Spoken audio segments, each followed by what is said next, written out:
코르넬리스 프롱크 목사님의 도르트 신조 강해 첫 번째 설교. 도르트 신조에는 하이델베르그 요리문답과 벨직 신앙 고백서처럼 아주 중요한 진리가 담겨 있습니다. 초신자들에게 매우 유용하고 실질적인 내용이 많이 담겨 있습니다. 하지만 분명 매우 심오한 내용도 있기에 도르트 신조는 아기에게 맞는 젖은 아닙니다. 도르트 신조를 읽어보면 우리 선조들이 선택과 또 이 관련된 문제들로 고민하는 영혼들을 얼마나 목회적인 방법으로 다루었는지를 보고 놀라게 될 것입니다. 저는 여러분들에게 이 도르트 신조에 관심을 가지시도록 청하고 싶습니다. 여기에는 특별한 이유가 있습니다. 예전에는 그렇게 심하지는 않았습니다. 하지만 오늘날에는 하나님의 말씀과 이 말씀을 근거한 신조를 향해서 공격이 매우 심합니다. 특히 도르트 신조는 이런 공격을 정면에서 받고 있습니다. 도르트 신조를 불쾌하게 여기거나 미워하는 분들이 있습니다. 왜 그럴까요? 그 이유는 도르트 신조가 사람들이 좋아하지 않는 교리를 가르치기 때문입니다. 제한된 속죄, 인간의 전적 타락, 하나님의 주권, 선택과 유기, 불가항력적 은혜 교리가 이 도르트 신조가 가르치는 교리이기 때문입니다. 거듭나지 않은 자연인은 이 진리들을 결코 귀하게 여기지 않습니다. 왜냐하면 그들이 교만하고 또 거만하기 때문입니다. 하나님께 복종하기를 원하지 않기 때문입니다. 그들은 구원에서 하나님의 주권이라는 귀에 거슬리는 모서리를 깎아내려고 합니다. 대신 인간의 역할, 인간이 기여에 대한 여지를 더 넓히려고 합니다. 이런 시도가 교회 역사 속에 많이 있었습니다. 이런 사람들은 마치 도르트 신조가 인간의 역할을 부정하고 인간의 책임에 대해서 아무런 여지도 남겨놓지 않는 것처럼 말합니다. 하지만 그렇지 않습니다. 도르트 신조는 인간의 역할과 책임을 분명히 강조합니다. 많은 사람이 도르트 신조에 반대하는 진짜 이유는 이 신조가 하나님의 주권을 강조하기 때문입니다. 신조의 설명에 앞서서 역사적인 배경을 짧게 살펴보고 넘어가도록 하겠습니다. 17세기 초 네덜란드 교회에는 아르미니안 논쟁이 있었습니다. 레이던 대학의 교수였던 자콥 아르미니우스의 이름을 따서 그의 가르침을 아르미니우스주의, 그의 가르침을 따르는 사람을 아르미니우스주의자라고 부릅니다. 아르미니우스가 1609년에 죽고 1년 뒤에 그의 추종자들이 그의 견해에 근거해서 5개 조항을 작성했습니다. 그리고는 네덜란드 정부에 항의서 또는 진정서의 형식으로 제출했습니다. 이 5개 조항을 이렇게 요약할 수 있습니다. 첫 번째, 하나님은 누가 믿을지 믿지 않을지 미리 아시며 이를 근거로 그 사람을 선택하거나 유기하신다. 두 번째, 비록 믿는 자들만이 구원받을지라도 그리스도는 모든 인류와 모든 사람을 위해 죽으셨다. 세 번째, 인간은 너무나 부패하여 믿음이나 선행에는 하나님의 은혜가 필요하다. 네 번째, 사람이 하나님의 은혜에 저항할 수 있다. 다섯 번째, 회심한 사람들 모두가 끝까지 믿을지의 여부는 좀 더 조사해 봐야 된다. 몇 년 후 아르미니우스주의자들은 성도의 견인 같은 것은 없다고 결정했고, 따라서 참된 신자라도 여전히 멸망할 가능성이 있다고 덧붙였습니다. 그래서 네덜란드 정부가 종교회의를 소집했습니다. 아르미니우스주의자 측은 5가지 논점이라는 제목으로 이 내용들을 제출했습니다. 그리고는 벨직 신앙 고백서와 하이델베르그 요리문답을 자신들의 관점에 맞추어 개정해 달라고 요구했습니다. 이렇게 시작된 논쟁은 8년간 지속되었습니다. 그러면서 네덜란드 교회와 정부를 분열시키고 거의 시민전쟁으로 이어졌습니다. 마침내 1618년 11월 13일에 총회가 소집됩니다. 아르미니스주의자의 5개 조항을 다루기 위해 6개월 이상 지속된 총회는 1619년 4월 23일에 결론을 내립니다. 5개 조항은 비성경적이며 따라서 거부한다고 결론 납니다. 총회는 아르미니스주의자들의 가르침 중에 무엇이 잘못되었는지를 밝혀낼 뿐 아니라 성경이 과연 이 교리들에 대하여 무엇이라고 가르치는지를 정리해서 공표했습니다. 그 결과가 바로 칼빈주의 5대 교리로 알려진 진리의 체계입니다. 5가지 교리는 쉽게 기억될 수 있도록 영어로 툴립이라는 용어를 쓰기도 합니다. 그 내용이 이렇습니다. T. Total depravity, 전적 타락. U. Unconditional election, 무조건적인 선택. L. Limited atonement, 제한된 속죄. I. Irresistible grace, 불가항력적인 은혜. P. Perseverance in the faith, 성도의 견인. 그러나 칼빈주의는 이 5가지 교리가 제안하는 것 그 이상입니다. 칼빈주의는 도르트 신조에서 논의하는 것보다 훨씬 더 광범위합니다. 구원의 길뿐 아니라 삶과 세상의 모든 면에 대해서 말하는 세계관이자 인생관이기 때문입니다. 칼빈주의 5대 교리는 반드시 강조해야 할 바를 강조하는데 바로 하나님께서 모든 것에 대해서 주권을 가지고 계시다는 사실입니다. 칼빈주의 5대 교리는 하나님의 주권이 성경이 말하는 참된 신앙의 중심 사상과 근본 원리라는 사실을 분명히 보여줍니다. 반대로 아르미니우스주의자들은 인간 중심의 신앙으로 이 하나님 중심의 신앙을 위험에 빠뜨렸습니다. 그렇기 때문에 칼빈주의가 하나님이 마땅히 받으셔야 할 영광과 존귀를 수호해 낸 겁니다. 마치 로마서 11장 36절에서 바울이 말한 것처럼 말입니다. 이는 만물이 주에게서 나오고 주로 말미암고 주에게로 돌아감이라. 그럼 신조의 내용을 자세히 살펴보겠습니다. 도르트 신조 첫 번째 교리, 하나님의 선택과 유기. 제1항, 하나님 앞에 정죄받아 마땅한 온 인류. 모든 사람이 아담 안에서 범죄하여 저주 아래 있고 영원한 죽음을 받아 마땅하다. 따라서 하나님께서 온 인류를 죄와 저주 아래 넘겨두시고 그 죄로 말미암아 정죄하시기로 뜻하셨다 할지라도 아무런 불의를 행하시는 것이 아니다. 이는 사도의 말에 따른다.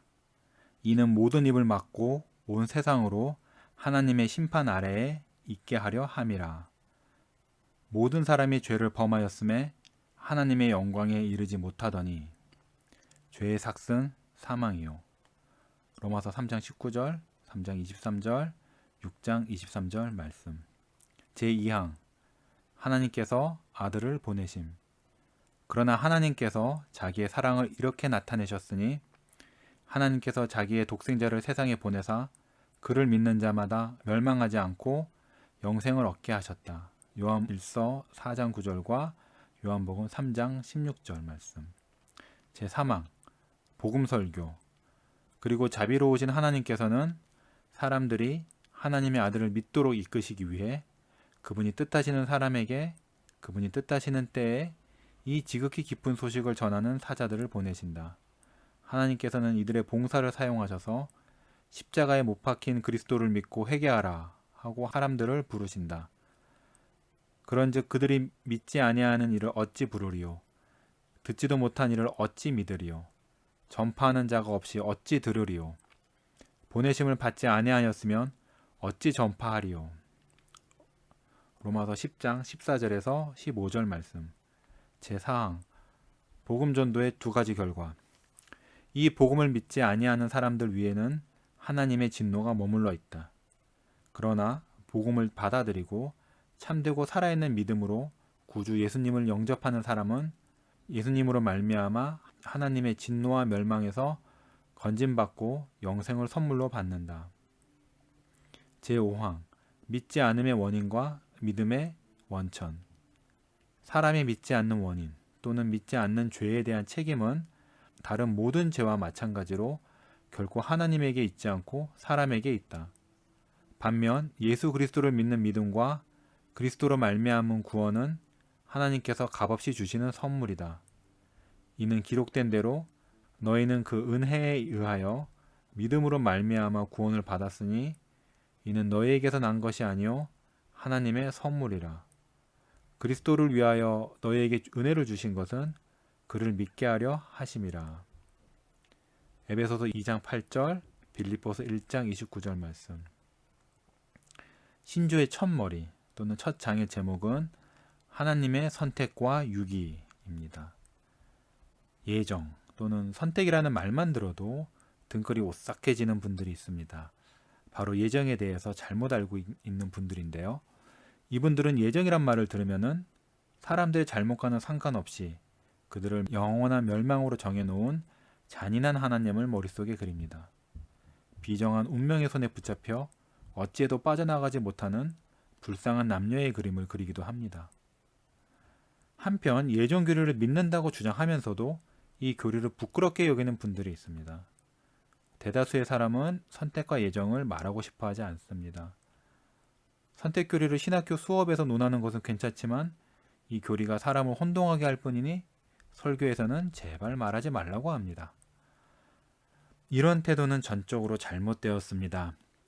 왜냐하면 전적으로 성경에 어긋나기 때문입니다. 이런 태도에는 성경과 신조를 도무지 알지 못하는 무지가 드러납니다. 사실 도르트 신조를 비판하는 많은 사람이 이 신조를 주의 깊게 읽어보신 적이 없습니다. 도르트 신조를 읽어서 신조가 가르치는 교리가 무엇인지 본 분들이 반드시 알아야 할 것은 이 신조의 교리가 17세기 개혁주의 선조들이나 칼빈 신학자들이 구하는 발명품이 아니라는 사실입니다. 이 교리는 성경이 말하는 진리를 그대로 정리한 것입니다. 어떤 분들은 감추어진 일은 우리 하나님 여호와께 속하였거니와 나타난 일은 영원히 우리와 우리 자손에게 속하였니 라는 신명기 29장 29절 말씀을 인용하면서 예정과 선택을 우리가 논해서는 안 된다고 말합니다. 하지만 선택과 예정은 나타난 하나님 뜻, 즉 계시된 하나님 뜻에 속합니다. 하나님께서는 특정한 사람들을 영생으로 선택하셨다고 계시하셨습니다. 또한 다른 이들을 스스로 뛰어들은 멸망 가운데 내버려 두셨다고도 계시하셨습니다. 하지만 하나님께서 누가 택자이고 누가 유기자인지는 계시하시지 않으셨습니다. 따라서 목사는 선택을 설교할 때 하나님께서 원하시는 설교 방식, 그러니까 하나님의 백성에게 위로를 주고 하나님께서 다른 모든 곳에서와 마찬가지로 구원에 있어서도 주권자이심을 드러내는 방식으로 설교해야 합니다. 성경은 선택을 말할 때 선택을 가능한 해야 하는 것으로 말한 적이 없습니다. 반대로 자주 송영의 문맥에서 하나님께 영광과 찬송을 드리는 문맥에서 선택을 말합니다. 에베소서 1장에서도 사도 바울은 하나님께서 그리스도 안에서 우리를 선택하신 사실을 찬송합니다. 바울은 선택을 무섭고 두려운 것으로 말하지 않고 오히려 기뻐할 것이며 이로써 하나님을 찬송할 것으로 말하고 있습니다. 물론 선택에 대해서 잘못된 방식으로 말하는 경우가 있습니다. 그리고 이것이 바로 어떤 사람들이 선택을 두려워하게 된 이유임은 의심의 여지가 없습니다. 어떤 사람들은 선택이 모든 것을 지배하는 방식으로 이야기합니다. 그들은 오직 택자들을 향해서만 설교합니다. 오직 택자에게만 구원을 제시하고 회심하지 않은 사람들을 향해서는 어떤 말도 전하지 않습니다. 이것은 잘못된 것입니다. 우리는 늘 성경대로 선택 교리를 말해야 됩니다. 물론 이것은 쉽지 않습니다. 하지만 가능한 일입니다. 많은 기도와 하나님 말씀 공부가 있다면 가능합니다. 절대적으로 분명한 한 가지 사실은 인간의 이성이 우리를 인도하도록 해서는 안 된다는 것입니다. 예정은 구름 속에 있는 높은 산꼭대기에 비교할 수 있습니다. 깊은 골짜기, 갈라진 틈, 벼랑을 따라 굽이굽이 좁은 길로 오를 때만 도달할 수 있는 산꼭대기 말입니다. 매우 좁은 길이어서 아주 천천히 그리고 아주 조심스럽게 걸어가야 합니다. 한 걸음이라도 헛디디면 벼랑 아래로 떨어질 것입니다. 그러므로 이 높은 곳에 오를 때는 전문가의 안내가 필요합니다. 하나님의 말씀만이 그런 안내가 될 수 있습니다. 하나님의 말씀은 우리 발의 등이요 우리 길의 빛입니다. 예정이라 불리는 산 꼭대기로 가는 여정은 반드시 산 아래 골짜기에서 시작해야 합니다.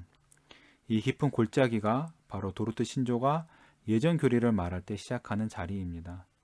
신조는 1항에서 모든 사람이 아담 안에서 범죄하여 저주 아래 있고 영원한 죽음을 받아 마땅하므로 하나님께서 온 인류를 죄와 저주 아래 남겨두시고 그 죄로 말미암아 정죄하시기로 뜻하셨다 할지라도 하나님께서는 아무런 불의를 행하시는 것이 아니다 라고 말합니다. 도로트 신조는 성경이 시작하는 바로 그 위치에서 시작합니다. 죄를 지어 망하게 된 인간의 상태와 인간의 비참, 사람이 짊어진 죄의 책임에서 시작합니다. 사도 바울은 하나님의 신비인 선택과 위기에 대해서 로마서 9장의 설교를 시작하기 전에 이미 1장부터 3장까지 해서 기초를 닦아 놓았습니다. 여기에서 바울은 인간에 대해 아주 무시무시한 사실을 말합니다. 유대인과 이방인 모두 저주 아래 놓여 있다는 사실입니다. 왜냐하면 모두가 하나님의 영광에 이르지 못하기 때문입니다. 모두가 아담의 죄 안에 있으며 하나님의 진노를 받는 대상입니다. 도르트 신조 역시 예정이라는 아찔한 고지에 우리를 데려가려 할 때 인간이 전적으로 잃어버린 바 되었다는 사실에서 시작합니다. 우리 선조들은 먼저 우리가 본성상 어디에서 났는지 보여줍니다. 우리는 골짜기 아래에 있습니다. 저주 아래 태어났다는 말입니다. 이것이 우리 모두에 대한 진리입니다. 신조는 모든 사람이 아담 안에서 범죄하였다라고 말합니다. 여러분과 저, 우리 모두가 여기 포함됩니다. 다윗은 이 사실을 깨닫고서 시편 51편에서 이렇게 말합니다. 내가 죄악 중에 출생하였으며 어머니가 죄 중에서 나를 잉태하였나이다. 성령께서 우리에게 우리가 죄악 중에 잉태되고 출생했다는 사실을 깨닫게 하시면 우리는 더 이상 자신을 나의 힘으로 어찌할 수 없는 무언가에 무고히 희생당한 불쌍한 피해자가 아니라 오히려 하나님 앞에 죄의 책임을 진 가해자라고 느끼게 됩니다.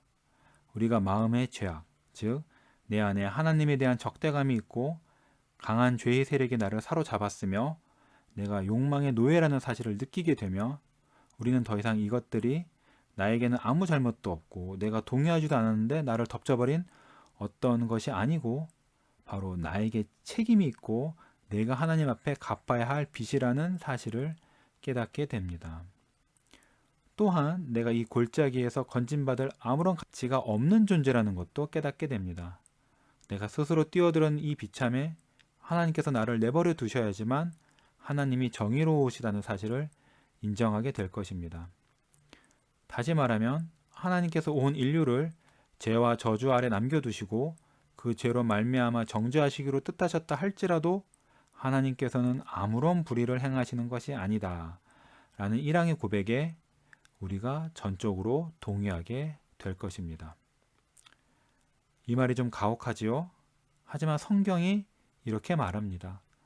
하나님께서는 죄인을 구원하실 때 바로 여기에서 시작하십니다. 그러면 우리는 이렇게 말할 것입니다. 오 하나님, 저는 죄를 지었습니다. 저는 하나님의 진노를 받아 마땅하고 자비를 받기에 전혀 합당하지 않습니다. 이런 죄인들은 이 심오한 진리 앞에 엎드릴 것입니다. 이 메시지를 듣는 당신 역시 죄로 하나님을 거스렸으니 하나님 앞에 자신을 낮추십시오. 그리고는 주여, 진실로 주께서 저를 돌아보시지 않으시는 것만이 공의로우십니다. 제가 받을 것은 오직 하나님의 진노입니다. 라고 고백하십시오. 이곳이 하나님께서 우리가 있기를 원하시는 장소입니다. 골짜기에 불쌍한 거지처럼 무릎 꿇고 있어야 합니다. 하지만 우리가 여기에 도달하는데 얼마나 오래 걸리는지요. 바울처럼 모든 입을 막고 온 세상으로 하나님의 심판 아래 있게 하려 함이라고 말하기까지 걸리는 시간이 얼마나 많은지요. 우리는 언제나 성경이 우리를 묘사하는 것보다 우리를 더 좋게 묘사하려고 애씁니다. 하지만 그렇게 하는 한 소망이 없습니다. 죽음에 이르는 길로 걷고 있는 것입니다. 자신을 좋게 생각하는 것은 내가 내 자신에 대한 진실을 도무지 알지 못하고 하나님의 말씀 앞에 진정으로 엎드린 적이 없다는 것을 보여줄 뿐입니다. 반면에 도르트 신조는 우리가 우리의 죄와 비참을 인정하고 하나님 앞에 엎드리도록 합니다. 이 짧고 장엄한 첫 번째 조항은 두 번째 조항으로 이어집니다. 그러나 하나님께서 자기의 사랑을 이렇게 나타내셨으니 하나님께서 자기의 독생자를 세상에 보내사 그를 믿는 자마다 멸망하지 않고 영생을 얻게 하셨다. 사람의 끔찍한 죄에도 불구하고 은혜의 문이 열리고 있습니다. 사실 이 문은 아주 활짝 열려 있습니다. 사람은 아무 소망 없이 죄 가운데 망해 있습니다. 사람은 자신을 구원할 수 없고 이 구덩이에서 자기 힘으로 빠져나올 수도 없습니다. 사람은 자신의 구원에 대하여서는 아무것도 할 수 없습니다. 그렇지만 하나님께서 비참한 우리를 위해 어떤 일을 행하셨습니다. 하나님께서 자기의 아들을 주시기로 정하시고 그 아들을 죄의 골짜기 가운데 망해 있는 사람들에게로 보내셨습니다. 이것이 바로 우리가 여전히 골짜기 가운데 놓여 있을 때 하나님께서 우리에게 선포하신 복된 소식입니다. 그렇다면 선택에 대해서는 어떻습니까? 선택은 이 지점에서 우리가 생각할 바가 아닙니다. 우리가 이 골짜기 아래에 있고 저주 아래에 있는 동안에는 선택 교리에 대해서 왈가왈부해서는 안 됩니다. 그렇게 하는 것은 혼돈과 좌절로 가는 지름길입니다. 골짜기에 놓여 있는 사람이 해야 할 일은 무엇보다 먼저 나를 향해 뻗으신 하나님의 손을 보는 것입니다. 제 가운데 망한 세상을 향해 뻗으신 하나님의 손을 놀라움으로 바라보는 것입니다. 우리가 그 손길로부터 구원을 받을지 못 받을지는 다음 문제입니다. 우선은 하나님께서 죄인들에게 그의 손을 뻗으셨다는 사실만으로 우리가 놀라야 합니다. 구원이 가능하다는 사실이 우리에게 소망이 샘이 되어 우리 숨통이 트입니다. 비록 우리가 어떻게 구원받는지에 대해서는 아직 알지 못하더라도 말입니다. 이런 사람은 구원이 가능하다는 사실로 인해 하나님을 찬송하기 시작할 것입니다. 오 주여, 내가 주를 찬송하겠습니다. 제가 영원히 멸망해야 한다 할지라도 저는 하나님을 찬송하겠습니다. 주께서 그리스도 안에서 죄인에게 내려오시고 또 죄인들을 구원하시니 이 놀라운 은혜를 제가 찬송하겠습니다. 제가 구원받을지 아닐지는 제가 모르지만 죄인이 구원받게 될 거라는 놀라운 사실만큼은 제가 압니다. 복음의 기쁜 소식이 이렇듯 사람의 영혼을 한껏 흔들어 놓습니다. 이런 것을 경험한 적이 있습니까? 내가 과연 구원에 참여하고 구원의 혜택을 누릴지에 대해 궁금한 것이 많고 왜 구원해 주시는지, 어떻게 구원해 주시는지 이해하지 못할 수 있습니다. 그럼에도 불구하고 죄인들에게 구원의 길이 있다는 것을 아는 데서 안도감을 느끼신 경험이 있습니까? 하지만 하나님께서는 사람들에게 죄의 구덩이에서 나올 수 있는 길이 있다는 것을 선포하실 뿐 아니라 더 많은 일을 하십니다. 하나님께서는 구원의 길인 예수 그리스도를 높이 들어 올리셔서 죄인들이 구원을 갈망하도록 하시고는 죄인아 미안하다. 이것은 너를 위한 것이 아니다. 라고 말씀하시지 않으십니다. 하나님은 그런 분이 아니십니다. 하나님께서는 복음을 선포하시며 동시에 이렇게 말씀하십니다. 죄인아, 바로 내가 구원받을 수 있다. 예수 그리스도를 믿는 자는 누구든지 멸망하지 않고 영생을 얻을 것이다. 하나님께서는 사람들에게 복음을 선포하시면서 또한 동시에 사람들이 믿도록 이끌어 주십니다. 사망의 말을 들어보십시오.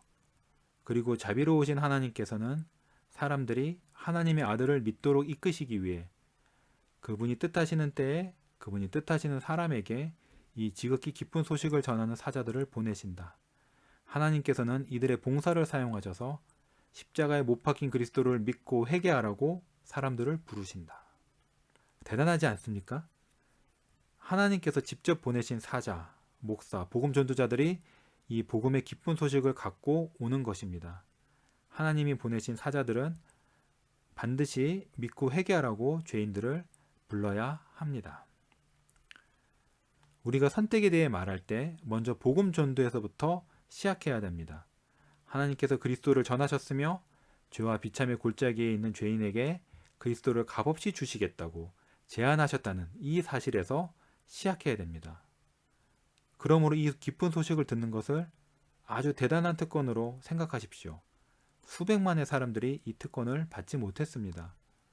많은 사람들이 그리스도에 대해 어떤 이야기도 들어보지 못한 채 멸망했고 또 많은 사람들이 천하 사람 중에 구원을 받을 만한 유일한 이름이신 예수 그리스도를 들어보지 못한 채로 멸망을 받을 것입니다.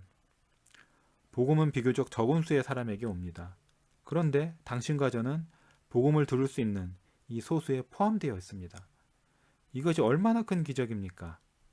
기독교 집안에서 태어난 젊은이분들, 왜 불교 집안에서 태어나지 않고 그대를 진리 가운데서 훈계하고 이 복음을 들을 수 있는 교회로 데리고 올 부모가 있는 그 집안에서 태어났겠습니까?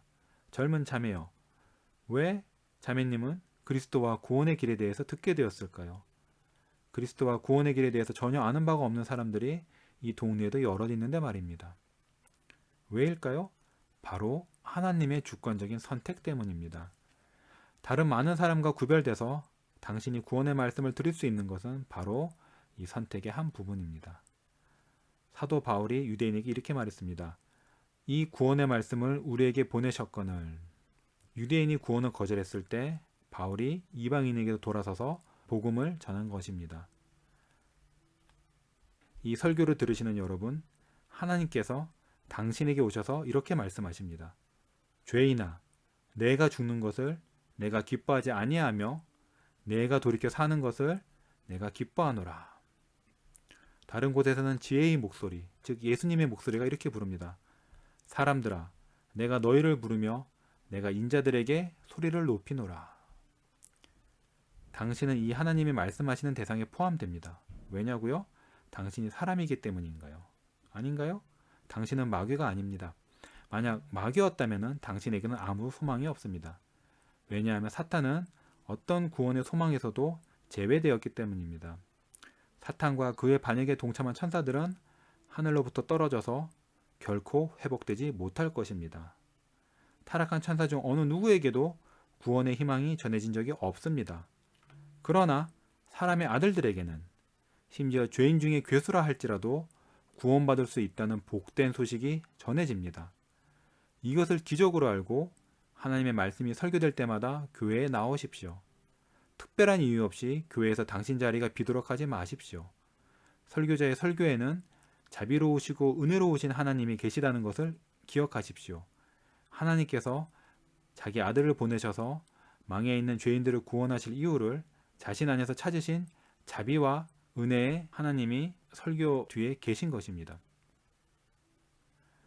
당신은 아마도 복음을 듣는 것만으로는 충분하지 않아요. 제가 회심해야 되고 제가 진심으로 믿고 또 회개해야 돼요 라고 말할지 모릅니다. 우리 조용히 도르트 신조가 말하는 것을 들어봅시다. 도르트 신조는 3항에서 멈추지 않고 이어서 4항에서 다음과 같이 진술하고 있습니다. 이 복음을 믿지 않는 사람들 위에는 하나님의 진노가 머물러 있다.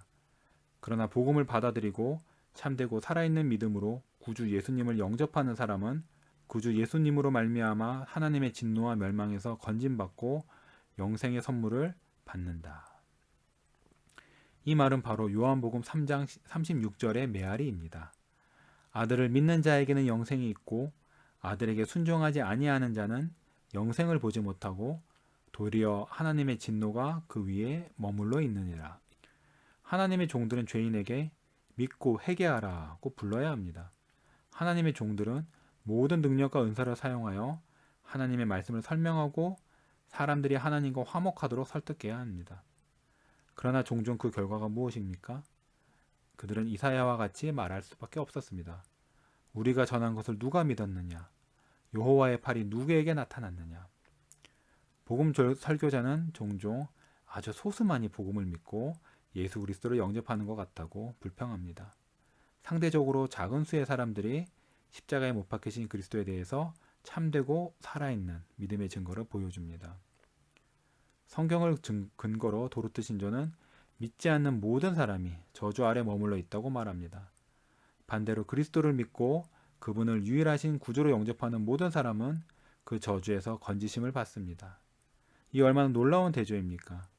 복음은 생명으로부터 생명에 이르는 냄새이거나 사망으로부터 사망에 이르는 냄새입니다.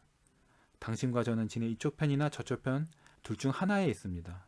중간은 없습니다. 우리는 믿는 자거나 믿지 않는 자 둘 중 하나입니다. 저주로부터 구원받거나 여전히 저주 아래에 있거나 둘 중 하나인 것입니다. 이런 질문이 생길 겁니다. 왜 어떤 이들은 믿고 어떤 이들은 믿지 않을까? 5항이 우리에게 그 답을 말해줍니다. 사람이 믿지 않는 원인 또는 믿지 않는 죄에 대한 책임은 다른 모든 죄와 마찬가지로 결코 하나님께 있지 않고 사람에게 있다. 아직 회심하지 않는 분들에게 말합니다. 당신은 도르트 신조가 말하는 대로 고백하십니까? 혹시 늘 변명하지는 않습니까? 당신이 아직 구원받지 못한 이유가 하나님께서 당신을 구원하시길 기뻐하지 않으셨기 때문이다 라고 말하진 않습니까? 주님을 찾으려고 노력했지만 하나님께서 만나주시지 않으셨다 라고 말합니까? 물론 대놓고 이렇게 하나님께 책임을 넘기시지는 않으실 수 있습니다. 그런데 제가 기도도 해봤고 교회도 나가봤고 성경도 읽어봤고 바르게 살아요. 그래도 아직 회심하지 못했네요. 회심은 하나님이 하셔야 하는 일이니까요. 라고 겸손한 척 말할 때 사실은 당신이 믿지 않는 이유를 하나님께 떠넘기고 있는 것입니다. 다시는 이렇게 말하지 마십시오. 불신앙의 원인이나 책임은 다른 모든 죄와 마찬가지로 결코 하나님께 있지 않고 사람에게 있습니다. 이 사실을 받아들이고 하나님의 말씀 앞에 엎드리십시오. 그리고 당신에 대한 예수님의 말씀을 인정하십시오. 너희가 영생을 얻기 위하여 내게 오기를 원하지 아니하는도다. 당신은 당신의 죄를 더 좋아하기 때문에 하나님께로 나오기를 원하지 않는 것입니다. 당신은 당신 자신의 주인이 되기를 원합니다. 그래서 예수 그리스도의 주 되심에 복종하길 원하지 않는 것입니다. 당신은 하나님의 절대적인 주권 앞에 엎드리기를 원하지 않습니다. 하나님의 다스리심에 복종하길 싫어하는 것입니다. 이 사실을 인정하고 이 진리 앞에 엎드리십시오. 그리고 이렇게 말하십시오. 주님, 저는 이 말이 진리라는 것을 압니다. 모든 것이 제 잘못인 것을 압니다. 구원은 당신이 이 사실을 인정하고 겸손하게 자신을 낮출 때, 그때 시작합니다. 그러면 예수 그리스도를 믿고 구주로 영접하는 사람은 어떻습니까?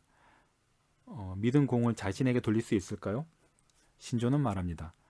반면 예수 그리스도를 믿는 믿음과 믿음으로 말미암은 구원은 하나님께서 값없이 주시는 선물이다.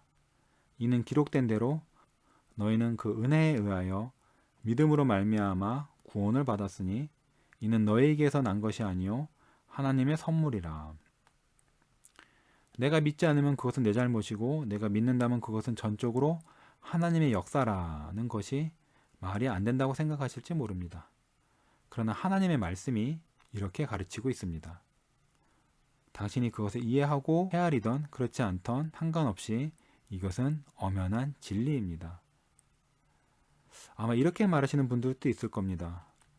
만약 그렇다면 내가 할 수 있는 것은 사실 없어요. 성경의 근거에서 신조가 말하는 것처럼 구원이 전적으로 하나님의 일이라며 내가 무엇을 할 수 있겠어요? 정말 아무것도 하실 수 있는 일이 없습니까? 입을 여실 수 있습니다. 그렇지 않습니까? 눈을 감고 손을 모으고 무릎을 꿇을 수 있습니다. 당신이 놓여있는 그 죄의 골짜기에서 하나님께 부르짖을 수 있습니다. 은혜 가운데 기억해달라고 하나님께 자비를 간청할 수 있습니다. 하나님이 시작하시는 곳에서 시작하십시오. 하나님께서는 당신에게 찾아오셔서 당신에 대한 끔찍한 진리를 보여주시는 것에서 시작하십니다. 하지만 뿐만 아니라 또 기쁜 소식을 갖고 당신에게 오십니다. 복음의 기쁜 소식, 자신을 낮추고 자신의 죄악됨을 인정하고 하나님의 자비를 구하는 죄인들에게는 구원이 있습니다. 내가 택자인가요? 라고 묻지 마십시오. 오히려 내가 부르심받고 청함 받았습니까? 라고 물으십시오. 이 질문에 대한 대답은 무조건 예, 그렇습니다. 입니다. 당신은 하나님께 부르심 받았습니다. 당신은 하나님께 청함을 받았습니다. 예, 하나님께로 나오라는 명령을 받았습니다. 하나님은 모든 곳에 있는 사람들에게 회개하라고 명령하십니다. 하나님께서는 하나님께로 나오라고 당신을 부르십니다. 이 사실이 우리로 하여금 야곱처럼 하나님 앞에 무릎 꿇고 하나님께서 구원해 주실 때까지 일어나지 않도록 하기에 충분하지 않습니까? 야곱이 언약의 사자이신 예수님께 매달려 씨름하며 이렇게 간청했습니다. 당신이 내게 축복하지 아니하면 내가 가게 하지 아니하겠나이다. 아멘.